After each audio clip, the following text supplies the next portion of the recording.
on the track, down to Caltex Chase.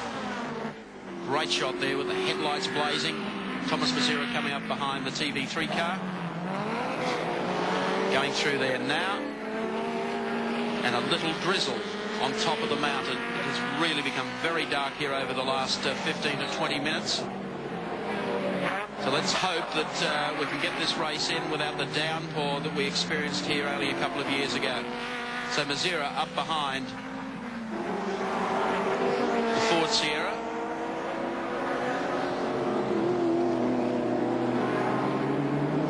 And takes him. So 38 car. Well, this is the battle for second and third. The two Commodores. Larry chasing the Works team Commodore up the hill. We'll get a split on them next time around, but this really is the race of the race. The two Commodores going head to head. And there's the 12 car going through.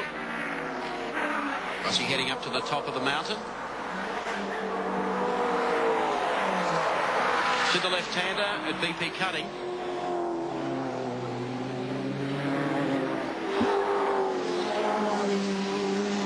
Percy Grice car going through to his turn. They've had a great dice with Larry Perkins throughout this race. Yeah, Thomas has got the lights on the thing now. It's getting very, very dark here. We've got a gusty, I think a south-southeasterly wind, and it's getting extremely dark, clouds rolling in. We still could get a heavy shower here. Well, showers predicted. Grice, of course, has made his way past Thomas Mazira for second. We cut to the top of the mountain there, 05. The Brock car was being lapped. So the Commodore still run second and third. It's just the order now with the Grice Percy car, number 16, showing up as second, and Larry Perkins, Thomas Mazira back to third. And tremendous rivalry too between these two teams, isn't there, with Larry Perkins getting out there and trying to do said this was the race that he really wanted to get out there and win. And gee, you couldn't deny his chance now, right there in the thick of things. Well, he's been to victory lane here on a couple of occasions, Greg. He likes the feeling. And we'll be talking about the weather. And there it is, rolling in towards the top of Mount Panorama. Some slight drizzle on the top of the mountain. As I said just a few moments ago, some late showers predicted. This will really throw the race upside down. Well, if the rain does arrive, you've got the choice of tyres and when you take them and just what to do. It throws it, just blows it apart, doesn't it? Anything could happen. Well, it'll be a little unfair, I guess, for the Johnson team, but they've still got a pit stop to carry out. I'd expect to see the Nissan GTR also start to do well if it starts raining here. Thomas Mazira in the Perkins car, still running third. Lights ablaze. He's on the charge. These guys aren't really interested in third place around here. Larry, been a long time since he was in the winner's circle. I think 1984 when he engineered that brilliant 1-2 for the Marlboro Holden dealer team. Great campaigner for Holden products, and he certainly deserves another victory here.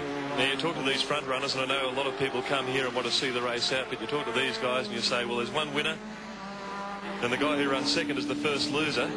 It's pretty harsh, but when you're racing at this level, that's the way you see it.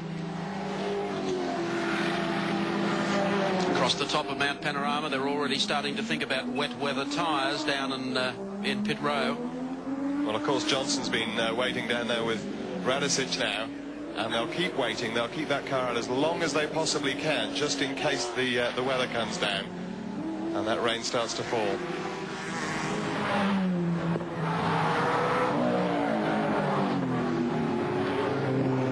Mazira drops down to Forest Elbow, the exit to Toledo Tools turn.